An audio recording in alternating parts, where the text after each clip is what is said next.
अभी तक social media में फेक खबरें फैलाई जाती थी, लेकिन अब गोदी मीडिया भी फेक खबरें फैलाने लगा है। वैसे तो गोदी मीडिया सदैव झूठी खबरें फैलाता था, लेकिन अब खुलकर फैलाने लगा है। जैसे व्हाट्सएप यूनिवर्सिटी में आप देखते हैं, व्हाट्सएप यूनिवर्सिटी के छात्र जब उनके पास कोई झूठी खबर आती है तो तुरंत उसको आगे बढ़ा देते हैं। उसी प्रकार गोदी मीडिया भी अब करने लगा है, खुलकर करने लगा है। दोस्तों नमस्कार, हमारा नाम है वे शुक्ला है और आपकी समय इस पर संदेश देख रहे हैं। आज हम एक नहीं 2 काला सच पे बात करेंगे। एक काला सच तो यही जो अभी हमने शुरू में कहा कि गोदी मीडिया किस तरीके झूठी खबरों को फॉरवर्ड करता है, फैलाता है। दूसरा, मणिपुर हिंसा को लेकर जो गलतफहमी फैलाई जाती है देश में कि मणिपुर हिंसा वहाँ पे समाप्त हो गई है। मणिपुर हिंसा आपको बता दें अभी जारी है, 1 महीने से ऊपर का समय हो चुका है। अभी अमित शाह जी भी गए थे वहाँ पे 29 मई को और 3-4 दिन का उनका दौरा था, 1 जून तक वहाँ रुके थे। इन दोनों काला सच पे बात करेंगे, लेकिन उससे पहले कुछ महत्वपूर्ण खबरें वो भी आपको जानना जरूरी है। तो वीडियो आप देख लीजिए, फिर बात करते हैं।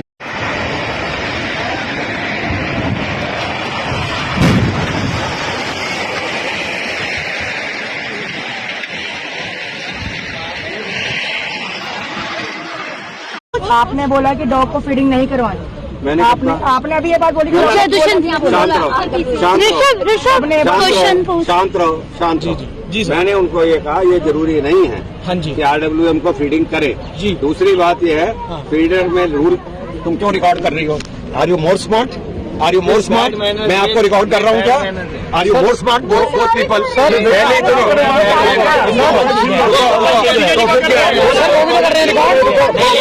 महिला खिलाड़ी हैं, इनके साथ जो हुआ वो आपने देखा होगा, टीवी पे दिखाया गया। खून खोलता था उसको देख के और ये मन करता था कि अभी जाके जो लोग इनको घसीट रहे हैं उनके साथ कुछ न कुछ कर दिया जाए। लेकिन लोकतंत्र में जिस तरीके से होता है हम उस तरीके से करेंगे। ब्रजभूषण को भी हटाएंगे और जो सरकार उसका समर्थन कर रही है उसको भी 2024 में 100% हटा देंगे, ये आप मान के चलिए। मैं तो आज की सभा के बाद सीधे जाके राजस्थान में कूद जाऊंगा, वहां चुनाव है। अगर ये राजस्थान में हार गए तो बीजेपी पार्टी के लोग इनको हटा देंगे और ये वहां हार जाएंगे। मैं पहलवान भाइयों को भी कहूंगा अगर 1-2 दिन के लिए वहां आ सकेंगे तो वहां की जनता इनके लिए तैयार खड़ी है और राजस्थान में इनको घुसने लायक नहीं छोड़ेंगे। ये चुनाव की तो बात ही छोड़ दें, इनको गांव-गांव घसीटा जाएगा, गांव-गांव इनकी दुर्गति होगी और लोग इनसे अपनी बेटियों का बदला लेंगे।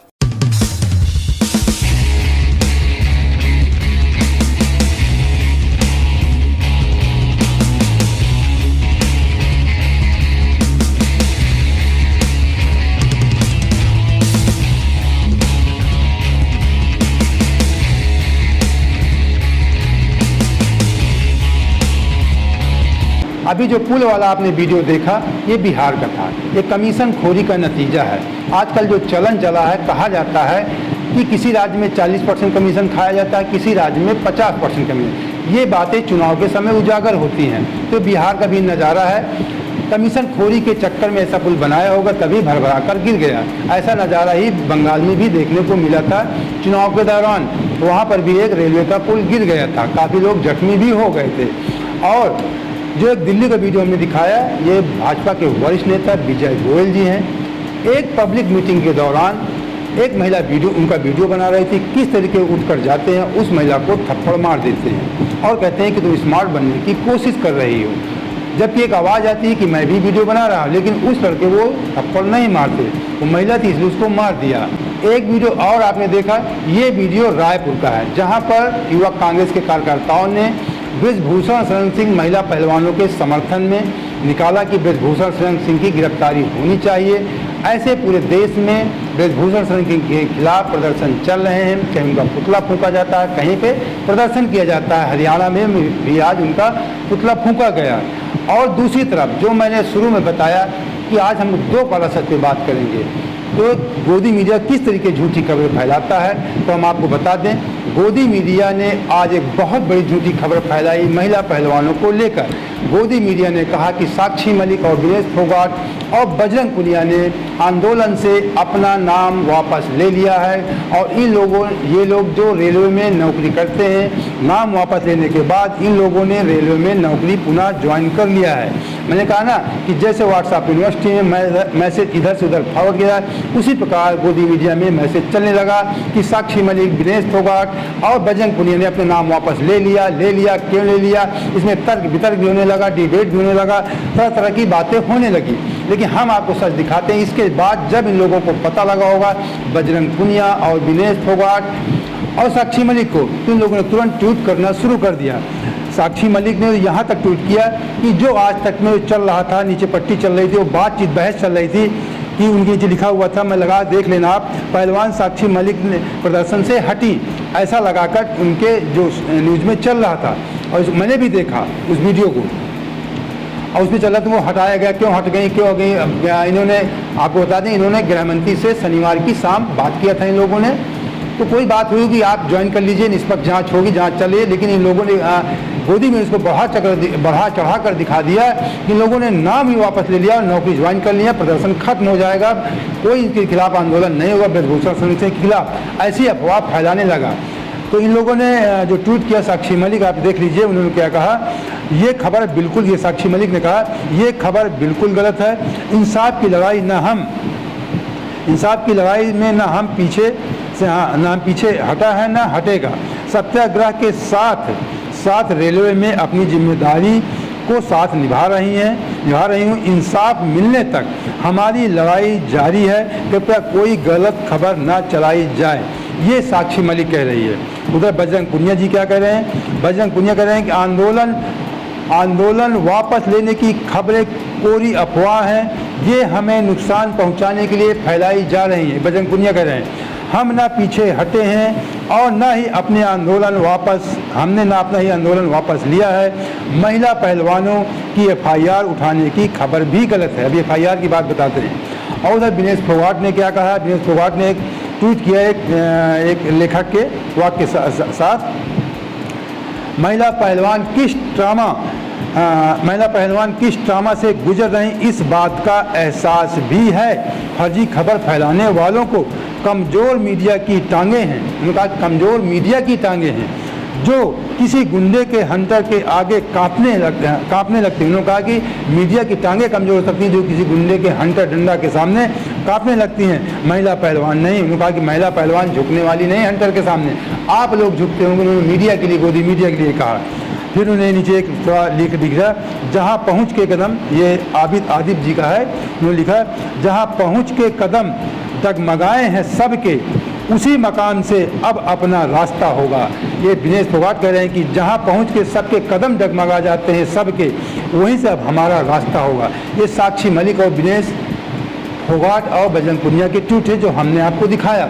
इसी से जुड़ी हुई एक और बहुत महत्वपूर्ण खबर है। यहाँ तक खबर फैलाई गई कि जो नाबालिग एक महिला खिलाड़ी थी, जिसके वजह से ब्रजभूषण सिंह पास्को एक्ट लगा है, जिसमें गिरफ्तारी अनिवार्य है, सजा भी अनिवार्य है, उसको लेकर खबर फैलाई गई कि दिल्ली के कनॉट प्लेस थाने में जाकर उसने बयान दिया और पटियाला हाउस कोर्ट में जाकर उन्होंने अपने बयान वापस ले लिए कि हम ये अपने जो उनके खिलाफ दिए हैं बयान, ये हम अपने वापस लेते हैं। इस तरह की भी खबरें फैलाई गई गोदी मीडिया में। अब आप सोच सकते हैं गोदी मीडिया किस हद तक गिर चुका है, ये कहाँ तक जा सकता है। इसलिए हमको, आपको, अब सबको गोदी मीडिया से सावधान रहना है। इसकी खबरों को नकार देना कतई सही नहीं मानना है। सोशल मीडिया पे आप जाइए, कई खबरों को देखिए, हमें क्या सच मान लीजिए, हम प्रमाण सहित आपको दिखाएंगे, तब हमको सच मानिए। तो इसी तरीके आप इन खबरों से बचिए।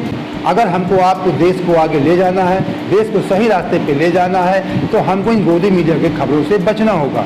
आप दूसरे काले सच में बात कर लेते हैं मणिपुर हिंसा को लेकर।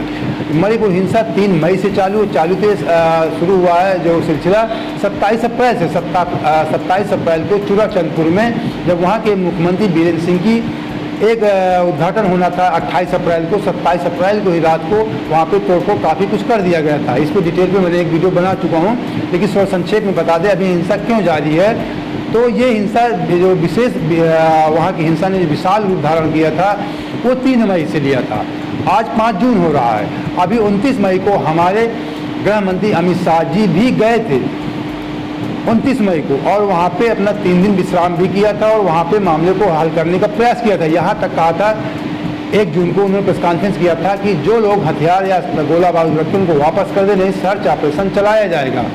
बताया जाता है कि लगभग 200 के आसपास हथियार वहाँ के लोगों ने जमा किए, यानी सरेंडर किया अपने आप को, और वहाँ की पुलिस ने 790 हथियार और 1668 गोला बारूद भी बरामद किए गए, जो पुलिस के दौरान छीन लिए गए थे हथियार। और वहाँ पे बात करते हैं कि हिंसा क्यों नहीं शांत हो रही, थोड़ा इस पर संक्षिप्त आपको जानकारी देते। मैं विस्तृत वीडियो इस पर बना चुका हूँ कि क्यों सुलग रहा मणिपुर। इसमें मैं वहाँ पे 2 मामला, विशेष करके 3 जातियों का मामला, 3 समुदाय का, जातीय के 3 समुदाय का मामला है। मैतेई समुदाय और नागा कुकी समुदाय, ये नफरत का मामला है। जो तरफ राहुल गांधी कहते हैं कि नफरत के बाजार में मोहब्बत की दुकान खोलनी है, तो हमको, आपको, सबको मोहब्बत की दुकान खोलनी पड़ेगी। नहीं, इसी तरीके मणिपुर जैसा हाल पूरे देश में कभी भी हो सकता है। इसलिए मैं कह रहा हूँ कि जब एक छोटा सा राज्य को केंद्र सरकार, राज्य सरकार मिलकर नहीं संभाला, 1 महीने से ऊपर हिंसा हो चुकी है, वहाँ की समुदायों के बीच की लड़ाई है, और हमारे देश में इस रोज तमाम समुदायों के बीच में इस तरह की बातें, आपत्तिजनक बातें या भड़काऊ भाषण दिए जाते हैं। इसलिए हमको, आपको संभल कर रहना है इन नेताओं की राजनीति से। हमारे देश का अगर विकास, हम लोग अगर आगे बढ़ना चाहते हैं तो बहुत समझने की और सूझबूझ की ज़रूरत है। तो मणिपुर हिंसा में मैतेई समुदाय और कुकी और नागा समुदाय, इनके बीच में संघर्ष जारी है। कुकी और नागा समाज एक साथ रहते हैं और मैतेई समुदाय अलग है। मैतेई समुदाय को बता दें, ये मणिपुर की राजधानी जो इम्फाल घाटी है, 10% पूरे मणिपुर राज्य, मतलब लगभग 40 लाख की आबादी का पूरा राज्य है। तो इम्फाल घाटी के आसपास जो 10% क्षेत्र है, केवल उसमें निवास करती है, लेकिन इसका राजनीति में बहुत बड़ा दबदबा है। ये लगभग पूरी आबादी का 50% लोग हैं, 50% 53% लगभग लोग ये लोग हैं मैतेई समुदाय के लोग, जो पूरे भूभाग के, मणिपुर, समझना मेरी बात को, मणिपुर के पूरे भूभाग में 90% में नागा कुकी समाज रहते हैं, 10% में मैतेई समुदाय रहता है। लेकिन मैतेई समुदाय आबादी के हिसाब से आधे से ज़्यादा है, लगभग 53% है, और राजनीति इनका दबदबा भी है। 60 में 40 विधायक केवल मैतेई समुदाय के होते हैं। अब तक 12 मुख्यमंत्री में 10 मुख्यमंत्री केवल मैतेई समुदाय के बन चुके हैं मणिपुर राज्य में। ये संघर्ष क्यों हो रहा है, इसको आपको थोड़ी जानकारी दे दें। वहाँ के हाई कोर्ट ने एक फैसला दे दिया था मैतेई समुदाय के थोड़ा पक्ष में। ये कह दिया था कि इनको भी एसटी समाज का आरक्षण मिलना चाहिए, क्योंकि वो लोग 10 साल से मांग कर रहे थे। उनकी मांग थी कि सन 1949 के पहले हमको यह आरक्षण मिलता था, भारत में विलय के पहले। उन्होंने कहा कि भारतीय संघ में विलय के पहले हमको आरक्षण मिलता था, तो हमको मिलना चाहिए। तो वहाँ के हाई कोर्ट ने कहा कि 10 साल से लोग मांग कर रहे हैं, इस पर राज्य सरकार विचार करे, और केंद्र सरकार को विचार करने के लिए भेज दिया था। तो नागा और कुकी समाज को लगा कि अगर इनको एसटी समाज का भी आरक्षण मिल जाएगा, इनको पहले से भी ओबीसी और आर्थिक आधार पर इनको आरक्षण मिल रहा है, तो हमारे अधिकार छिन जाएंगे, क्योंकि ये आरक्षण एसटी समाज का आरक्षण नागा और कुकी समाज को मिल रहा है। ये पूरे पहाड़ी क्षेत्र में रहते हैं, 90% भूभाग में रहते हैं। तो इसी को लेकर संघर्ष हुआ। और उधर वहाँ के मुख्यमंत्री ने कह दिया था कि जो ये जंगलों में रहते हैं, ये घुसपैठी हैं, इनको निकाला जाए। इसी को लेकर चुराचंदपुर में 27 अप्रैल को हिंसा भड़क गई थी, और लगातार 3 मई से लगातार जबरदस्त हिंसक झड़पें पूरे महीने होती रही। तो ये हिंसक दौर अभी भी जारी है। अभी रविवार की शाम बताते हैं कि कोराकंग जिला कोई है, वहाँ पर जबरदस्त हिंसा हुई, लगभग 100 घरों को जला दिया गया। रंजीत सिंह विधायक का कांग्रेस, उनका घर भी जलाया गया, लेकिन समय रहते उनको निकाल लिया गया, कोई जलने नहीं पाया, लोगों को घरों से बाहर कर लिया गया। तो ये वहाँ पे संघर्ष का मामला है, 2 समुदायों के बीच, 3 समुदायों के बीच, कुकी, नागा और मैतेई। मैतेई समुदाय में अधिकांश हिंदू हैं, मुस्लिम भी हैं, और कुकी और नागा समाज में ये ईसाई समुदाय से ताल्लुक़ रखते हैं। अब आपसे एक निवेदन भी करना चाहते हैं कि अगर इसी तरह की आप निष्पक्ष खबरें देखना चाहते हैं तो आप हमारा आर्थिक सहयोग कीजिए, हमारे चैनल को ज्वाइन कर लीजिए। कुछ मंथली पेमेंट होते हैं, उस मंथली पेमेंट के माध्यम से आप हमारा आर्थिक सहयोग कर सकते हैं। अगर ये नहीं कर सकते हैं तो 1 टाइम पेमेंट करके भी आप हमारा आर्थिक सहयोग कर सकते हैं। हमारा नंबर डिस्क्रिप्शन बॉक्स में पड़ा रहता है और स्क्रीन पर भी लगा रहता है। अगर ये कुछ भी नहीं कर सकते हैं आप, तो कम से कम हमारे चैनल को सब्सक्राइब करके वीडियो को लाइक करके दोस्तों को शेयर तो कर ही सकते हैं। और एक विशेष जानकारी दे दें कि आर्थिक सहयोग जो हम आपसे मांगते हैं कोई बहुत बड़ा आर्थिक सहयोग नहीं मांगते, 150 रुपये से लेकर के कुछ भी आप हमारा आर्थिक सहयोग कर सकते हैं। तो हमारी आप सबकी जिम्मेदारी बनती है कि अगर अपने देश को आगे ले जाना है, अपने देश को आर्थिक ऊंचाइयों पर पहुंचाना है, अपने युवाओं को अच्छा रास्ता दिखाना है, तो हमको आपको जो राजनीतिक नेताओं के द्वारा या धर्म गुरुओं के द्वारा जो भड़काऊ भाषण दिए जाते हैं इनसे बचना है। और गोदी मीडिया के द्वारा जो झूठ फैलाया जाता है, इससे विशेष करके तो मैं कह रहा हूँ कि गोदी मीडिया के द्वारा ही सब कुछ होता है। गोदी मीडिया ही जो नफरत फैलाने में खबर उनको फैलाता है, उनको बार बार दिखाता है। तो अगर हम गोदी मीडिया को देखना कम कर दें तो निश्चित तौर पे हमारे देश में शांति का माहौल, अमन चैन हमारे देश में रहता है, या हमारे देश में दुनिया में सबसे अलग देश है। लेकिन जो लोग फैलाने का प्रयास कर रहे हैं इनकी सारी कोशिशें नाकाम हो जाएंगी अगर आप लोग गोदी मीडिया को देखना बंद कर देंगे। तो दोस्तों उम्मीद करते हैं कि वीडियो पर जरूर आपको पसंद आया होगा। पसंद आए तो तुरंत लाइक करके दोस्तों को शेयर जरूर कर दिए और चैनल सब्सक्राइब भी कर लीजिए। जय हिंद, जय भारत।